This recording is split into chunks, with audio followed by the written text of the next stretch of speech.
Yule kijana ambaye aliuawa juzi anaitwa Ojwang, Albert Ojwang.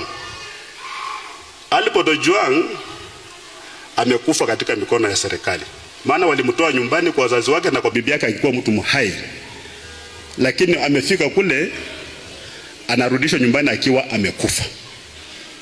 Sababu ni kwamba alikuwa ameandika some post kwa social media who senior government officials. Again, freedom of expression. Now what I want to say here ni hiki. Mimi nimekuwa kwa serikali na mara nyingi watu wanataka kukupunish but they have got no evidence.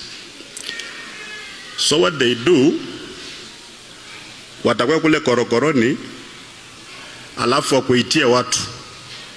Wanasema they are fellow suspects. They bring you wale watu ambao wanaitwa hardcore criminals. Alafu mnafungiwa pale ndani the whole night. I'm not saying that's what happened to Ojwang. But wakati nilikuwa county commissioner kule Narok, kulikuwa na mjumbe mmoja wa Emurua Dikir. Bado ni mjumbe anaitwa Johana Ngeno.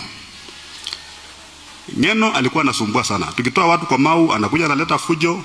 Siku moja akaja akapata askari wameka roadblock kwa barabara, those spikes. Alikuwa na MCA mmoja kutoka Narok South anaitwa Langat. Akachukua hizo vitu akatupa. Askari wakamshika wakamleta Narok. Wakati alifika wa Narok, mimi nikauliza maisisi ya yeye alikuwa anaitwa Kariuki, huyu mheshimiwa vile amekuja hivi anashtakiwa na makosa gani?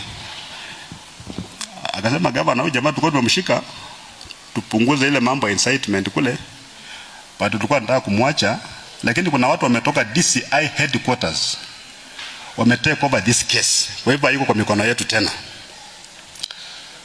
Kufikia around 6 kuna jamaa anaitwa Patrick Ndutu. Patrick Ndutu that time alikuwa chief administrative secretary katika ofisi ya rais. He was my boss. Akaanza kunipigia simu akisema, commissioner please, wacha mheshimiwa atoke asilale hapo ndani. And I knew they were related, maana mheshimiwa Ngeno ni kama ameoa msichana wa Ndutu. Mimi nikajaribu kuambia wa jamaa, patia mheshimiwa free bond ama cash bail, asilala hapa, aende kama utamhitaji atakuja. Jamaa akakataa. Akasema hii mikono iko kwa hii mambo iko mikono ya wakubwa.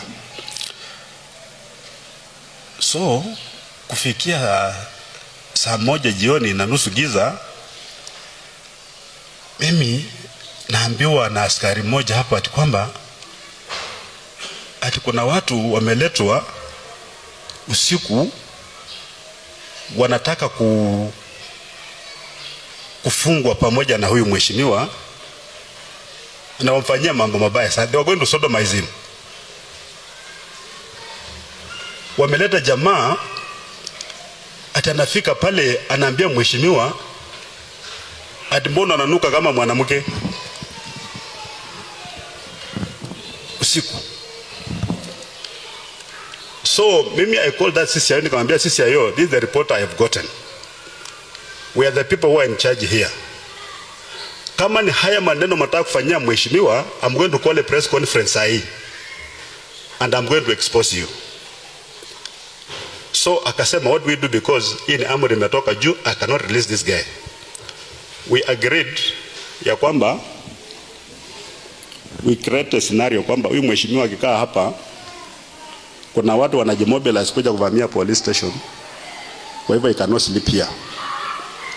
Tukamchukua tukamweka kwa gari tukampeleka Nakuru. Yeye huwa analia kwamba nilipelekwa Nakuru usiku, walikuwa wanataka kuniua, but we were saving him from that humiliation and that disgrace, because huyo mheshimiwa angefanywa mambo mabaya sana hiyo usiku. Now huyo Ojwang kama hangekufa, his story will have remained untold.